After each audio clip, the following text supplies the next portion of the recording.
Bonsoir à tous, merci de me recevoir chez vous. Le torchon brûle entre Ali Bongo et la famille Mbumbu Meyaku. Comme vous le savez, hier, l'office de l'ancien ministre de l'Intérieur, Anissé Edgar Mbumbu Meyaku, a été limogé à la faveur du remaniement ministériel procédé par le Premier ministre chef du gouvernement, Rose Christiane Osuka Raponda. Et aujourd'hui, les choses sont allées très vite. D'après une source proche des services de renseignement, Ali Bongo a envoyé les services spéciaux au domicile d'Anissé Edgar Mbumbu Meyaku pour arracher tous les véhicules, y compris à Kalikak aussi chez sa femme. Tous les véhicules ont été emportés par les services spéciaux. On ne sait pas encore les raisons de cette furie. Tout ce qu'on sait, c'est que hier, peu avant le remaniement ministériel qui a marqué donc la sortie du gouvernement d'Anissé Edgar Mbumbu Meyaku, quelqu'un avait appelé ce dernier pour lui dire qu'il était viré, qu'il n'allait pas être reconduit au prochain gouvernement au motif que le patron, donc Ali Bongo, ne voulait plus de sa bouille au prochain gouvernement. C'est tout étonné qu'Anissé Edgar Mbumbu Meyaku aurait accueilli l'information et après la publication du nouveau gouvernement, il s'est rendu compte finalement que son informateur n'avait pas menti. C'est ainsi qu'il a donc pris acte de son limogeage, sauf que quelques heures plus tard, les choses se sont enchaînées et Anissé Edgar Mbumbu Meyaku a vu débarquer à son domicile plusieurs agents de services spéciaux pour lui intimer l'ordre de donner, de remettre les clés de tous les véhicules qui se trouvaient au parking. Et après cette expédition chez Anissé Edgar Mbumbu Meyaku, les agents de services spéciaux se sont transportés à Kalikak, l'autre résidence de sa femme, pour procéder aussi à la récupération de tous les véhicules, y compris même ceux qui avaient été achetés par le couple Mbumbu Meyaku, en attendant voir clair dans cette situation. Qu'est-ce qu'on reproche finalement à Mbumbu Meyaku, Anissé Edgar?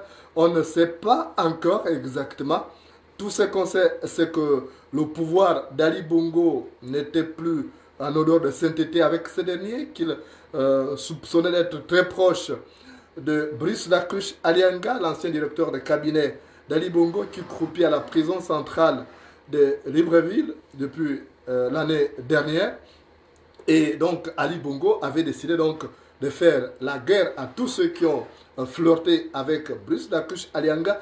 Est-ce que c'est dans ce contexte que c'est Alice Edgar Mbumbu Meyaku subit cette vendetta? On ne saurait le dire.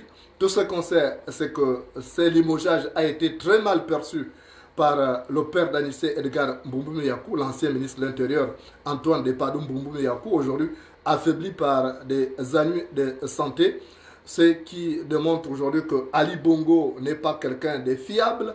Il a l'habitude d'humilier ses collaborateurs pour des prunes. Et là, c'est le cas de ses anciens ministres, donc désormais anciens ministres, Anissé Edgar Mbumbu Meyaku, qui est humilié donc de cette façon-là.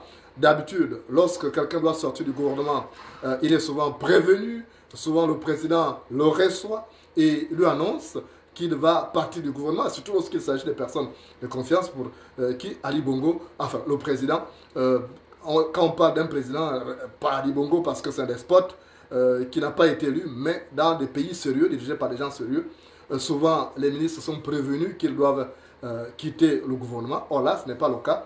Pour Anissé Edgar Mbumbu Meyaku, il a appris qu'il allait être limogé à travers quelqu'un qu'il a appelé pour dire que le patron avait dit qu'il ne voulait plus voir sa bouille sur la liste des prochains membres du gouvernement. Et c'est ce qui s'est passé. Et les jours à venir peuvent être déterminants par rapport à cette guerre désormais ouverte entre la famille Mbumbu Meyaku et Ali Bongo. On sait très bien que Mbumbu Meyaku père a rendu d'énormes services au régime Bongo. C'était l'un des piliers de ce régime-là, d'où justement son poste inamovible à l'intérieur donc de la sphère décisionnelle de l'État tout au long du règne d'Omar Bongo. Maintenant, c'est le fils Ali Bongo qui était là. Comment comprendre ces manques d'égard vis-à-vis de ceux qu'il considère comme ses frères, parce que Anissé Edgar Mbumbu Meyaku, naturellement, percevait Ali Bongo comme son frère. Mais aujourd'hui, les événements qui sont enregistrés aujourd'hui viennent démontrer que ce n'est finalement pas un frère, parce qu'un frère, on lui doit des égards, tout comme un ami, lorsqu'il s'agit de procéder à ce genre de choses. Il aurait pu même demander à Anissé Edgar Mbumbu Meyaku d'aller rendre les véhicules que d'envoyer des agents de services spéciaux pour aller le ridiculiser à domicile, et tout cela au vu et au su de ses enfants. C'est donc un message qui est envoyé aux pédégistes pour leur rappeler ce que je disais aujourd'hui aux pédégistes du département de Ndolu dans la province d'Angouné, pour leur dire que Ali Bongo n'a pas d'amis, Ali Bongo n'a que des intérêts. Lorsque ceux-ci ne sont plus garantis, il peut humilier et jeter tout le monde en prison. Nous avons même appris de sources proches des services de renseignement que les jours à venir peuvent être déterminants. Ça peut être aussi suivi par d'autres actes, notamment la fermeture des comptes de Anissé Edgar Mbumbu Meyaku. On ne sait pas si Ali Bongo franchira le Rubicon en procédant de la sorte, mais vu ce qui avait été fait à ses anciens collaborateurs comme Étienne Dieudonné Ngoubou, on ne doute pas de la capacité d'Ali Bongo à humilier à outrance ceux qui ont servi ce pouvoir. On sait que dans l'Anyanga, c'était Anissé Edgar Mbumbu Meyaku lorsque Boutamba Alexis était sorti du gouvernement. C'était Anissé Edgar Mbumbu Meyaku qui tenait solidement les rênes de cette province. Et aujourd'hui, il a été expulsé du gouvernement. Comme quoi Ali Bongo n'a pas d'amis, il n'a que des intérêts. Et lorsque il estime qu'une autre personne peut garantir ses intérêts, il ne se prive pas de l'humilier et même de l'envoyer au militaire. On l'a vu avec Brice Lacuche Alianga qui a tenu solidement les rênes du pouvoir. Lorsqu'Ali Bongo est tombé malade à Riyad en Arabie Saoudite en octobre 2018, on a vu que Brice Lacuche Alianga avait permis à Ali Bongo de conserver son pouvoir, mais au sortir de là, il l'a jeté en prison, l'accusant d'atteinte à la sûreté de l'État et de détournement des fonds, des faits qui n'ont même pas été prouvés jusque-là, parce que la justice gabonaise est aux ordres du dictateur gabonais. Ce qui est arrivé à Anissé Edgar Mboumbou Miyakou, c'est un message qui est envoyé aux autres serviteurs du tyran pour leur dire que celui qui mange ton frère au petit déjeuner finit par te manger au dîner. Celui qui mange ton frère au petit déjeuner finit par te manger au dîner. L'information continue sur Facebook et YouTube.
Kundi namba o,